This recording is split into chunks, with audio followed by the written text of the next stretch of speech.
एक आम परिवार से उठता हुआ लड़का कैसे सुपरस्टार बन जाता है और सुपरस्टार बनने के बाद जब उसका डाउन होने की शुरुआत होता है, यानी एक पिक्चर फ्लॉप होने का टाइम आता है, तब मानसिक रूप में कैसा उसका बर्ताव होता है और उसका मानसिक रूप कैसे सबको विचलित करता है, यही इस पिक्चर में दिखाया गया है।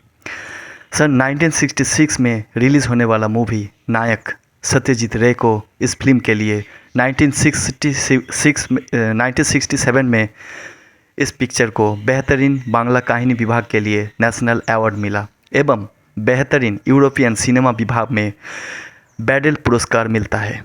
BFJ पुरस्कार भी मिलता है सत्यजीत रे एवं उत्तम कुमार को। यूँ ही उत्तम कुमार को महानायक नहीं कहा जाता। नमस्ते दोस्तों, फिल्म पिक में आप सबका स्वागत है। आज हम देखेंगे golden time of Bengali cinema के ज़बरदस्त एक्टिंग और दमदार कहानी से आधारित एवं प्रभावित पिक्चर नायक।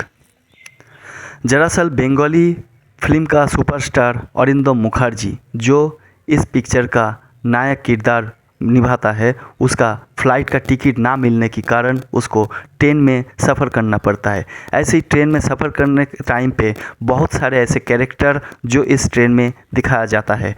अदिति सेनगुप्त जो एक मैगज़ीन रिपोर्टर जो खुद का एक मैगज़ीन चलाता है जिसका नाम निका, पिक्चर में दिखाया जाता है उसका दोस्त यानी मैनेजर को, जो उसको एक कमरा शेयर करने के लिए कहता है, क्योंकि अरिंदम मुखर्जी एक अलग कमरा लेने के लिए कहा था लेकिन उसको रिजर्वेशन के चक्कर में कुछ प्रॉब्लम के कारण नहीं मिलता है, इसलिए नींद का दवाई उसके साथ ले लेता है क्योंकि ट्रेन में नींद सही से अच्छा हो। तो फिल्म में आगे बढ़ते हैं। दिखाया जाता है यहाँ पर हॉरेन बोस उसके जो फैमिली है, फैमिली के साथ उत्तम कुमार को अपना कमरा शेयर करना पड़ता है। यहाँ पर अदिति सेनगुप्त जो उत्तम कुमार के सामने आता है, आके उत्तम कुमार को यानी अरिंदम मुखर्जी को कहता है कि ऑटोग्राफ देने के लिए, लेकिन अरिंदम मुखर्जी उसको ऑटोग्राफ देता है और उसके साथ कुछ बातचीत चलता है। इधर पे हॉरेन बोस जो मिस्टर मलिक के साथ एक डील होता है। मिस्टर मलिक है एक एड एजेंसी का ऑनर, तो उस डील में उसके बीवी को वो अपना कुछ काम के लिए उसको प्रभावित करता है। अभय चटर्जी जो इस फिल्म का क्रिटिक्स है, अभय चटर्जी जो इस फिल्म का क्रिटिक्स है, वो एक्चुअल कोई फिल्म किरदार को यानी फिल्म कोई एक्टर को ज़्यादातर पसंद नहीं करता है, लेकिन ऐसे ही अनडिसिप्लिन लाइफ के लिए वो पसंद नहीं करता है। लेकिन अरिंदम मुखर्जी को थोड़ा सा वो पसंद करने लगा है, फिर भी अरिंदम मुखर्जी उस कारण वो अभय चटर्जी के साथ कमरा शेयर नहीं करना चाहता है, वो दूसरा कमरा लेता है। ऐसे ही वो ट्रेन में सफ़र करते टाइम वो थोड़ा नींद का चुस्की लेता है, लेकिन नींद में उसको अचानक एक सपना मिलता है। उस सपने में वो देखता है कि पैसे की रेत उसको धीरे धीरे ग्रास करने लगा है, यानी एकदम खा ले रहा है। पैसे की रेत से वो धीरे धीरे डूबता जा रहा है। उसको उठाने वाला कोई नहीं होता है। फिर वो दूर में एक व्यक्ति को देखता है जो एक आत्मा के तरह देखता है, जिसका नाम है शंकरदा। शंकरदा को बचाने के लिए बोलता है, लेकिन फिर भी बचा नहीं पाता है। ऐसे ही उसका सपना देखते देखते उसका नींद से उठ जाता है। उधर पे हॉरेन मुखर्जी मिस्टर मलिक उसके अपनी बीवी को हॉरेन मुखर्जी के साथ वो चाय पीने के लिए थोड़ा प्रभावित करने की कोशिश करता है, क्योंकि उसका हॉरेन बोस का थोड़ा इंटेंशन ख़राब निकला था। वो मिस्टर मलिक का बीवी को पहले से ही पता चल गया था। ऐसे ही ख़राब सपना देखने के कारण वो फिर ट्रेन से थोड़ा सा एक जगह पे ट्रेन रुकने के कारण ट्रेन से प्लेटफॉर्म पे उतरता है और प्लेटफॉर्म से उतरने के बाद फिर वो अदिति सेनगुप्त यानी मैगज़ीन रिपोर्टर के पास जाता है, उसको अपना लाइफ स्टोरी बोलने का कोशिश करता है और बोलने शुरू करता है। तो फ्लैशबैक दिखाया जाता है इस पिक्चर में। फ्लैशबैक में दिखाया जाता है कि वो शंकर दा यानी शंकर बोस के पास वो नाटक सीखता था, तो उसका शंकरदा का अचानक मृत्यु होता है और उसके कारण शंकरदा के पास नहीं रह शंकरदा अरिंदम मुखर्जी के पास नहीं रहने के कारण अरिंदम मुखर्जी नाटक छोड़ के वो फिल्म में भाग लेने के लिए चला जाता है। तो ऐसे ही उसका फ्लैशबैक धीरे धीरे अदिति सेनगुप्त के पास बोलना शुरू करता है। ठीक है, ऐसे ही देवी चौधुरानी जो साहित्य सम्राट बंकिम चंद्र चट्टोपाध्याय का लिखा हुआ है, उस पिक्चर में मुकुंद राय जो एक जाने माने कलाकार है, उसके साथ ब्रजसर यानी ब्रजों का चरित्र में उत्तम कुमार यानी अरिंदम सेनगुप्त को अभिनय करने का उसका सपना पूरा होने लगा है, यानी उसको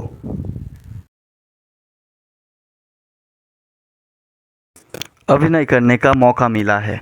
तो इस मौके के कारण वो मुकुंदो के साथ इस पिक्चर में भाग लेता है, लेकिन अभिनय में कुछ फॉल्ट के कारण मुकुंद राय उसके ऊपर थोड़ा गुस्सा में आ जाता है, क्योंकि जो मुकुंद राय जो अभिनय दिखा रहा था वो थोड़ा सही अपडेशन नहीं था।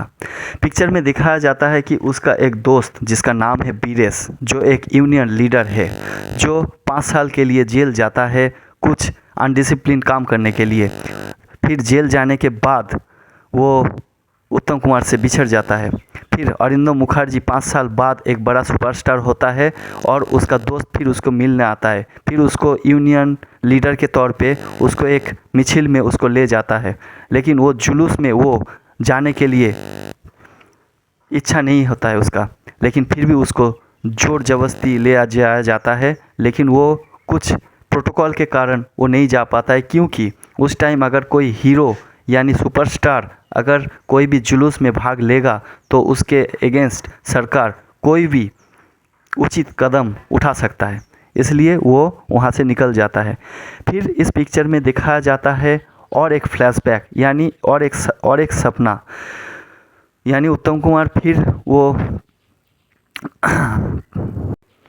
टायर्ड होने के कारण वो फिर नींद में आ जाता है। तब उसको एक सपना दिखाई देता है। सपने में दिखाया जाता है कि एक लड़की भागता रहा है और अरिंदम मुखर्जी उसका पीछा करता रहा है, और ऐसे भागते भागते एक रेस्टोरेंट में घुस जाता है। लेकिन वहाँ पर दिखाया जाता है कि उस लड़की का जो हस्बैंड है वो हस्बैंड उसको बोलता है कि क्यों मेरे बीवी का पीछा करता हूँ, तब क्यों मेरे बीवी के पीछे कर रहे हो।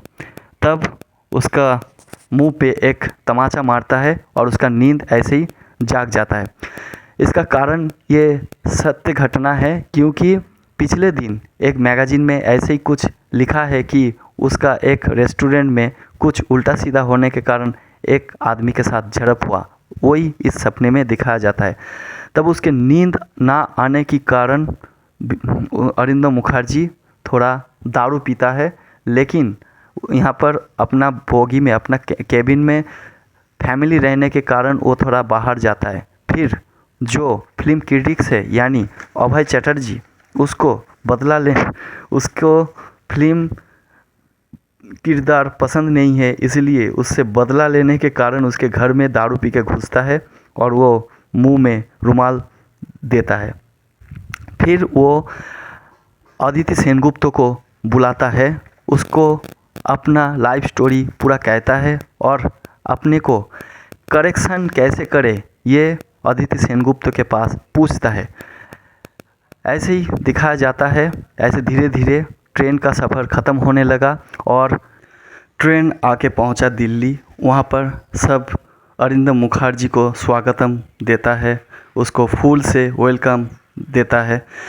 ऐसे ही अरिंदम मुखर्जी जो अपना वेलकम लेने के लिए इधर व्यस्त हो जाता है और उधर अदिति सेनगुप्त जो अपना काम के लिए दिल्ली में आया है वो खुद व्यस्त हो जाता है, दोनों का रास्ता दोनों अलग हो जाता है। लेकिन इस पिक्चर में दिखाया जाता है जो अरिंदम मुखर्जी 3 फिल्म करने के बाद उसका जो अंतिम फिल्म था जो सफल नहीं हो पाया, इसका जो ग्रेट डिप्रेशन में वो जो भुगत रहा था, उसमें थोड़ा सा डिप्रेशन घटाया अदिति सेनगुप्ता उसका एज ए क्लोज फ्रेंड के तौर पे उसके साथ रहा। ऐसे ही धीरे धीरे पिक्चर ख़त्म होता है और कुछ चेतावनी दर्शक के लिए छोड़ जाता है। एक कलाकार कितना भी सफलता में पहुंच जाए ना क्यों, लेकिन उसका अंत एक दिन न एक दिन होता है। और जब होता है, सफलता के समय आपके साथ जो जो था, एक कलाकार के पास उसका असफलता के टाइम यानी उसका डूबता हुआ सूरज के टाइम कोई भी नहीं रहता। यहाँ पर अरिंदम मुखर्जी जो 2-3 फिल्म हिट देने के बाद एक फिल्म उसका फ्लॉप हो गया, इसके कारण उसको ज़्यादातर दर्शक पसंद नहीं कर रहा है, उसके पास नहीं रह रहा है और उसके नाम पे न्यूज़ में, मैगज़ीन में उल्टा सीधा लिखा जा रहा है। यही इस पिक्चर में दिखाया जाता है। नमस्ते दोस्तों।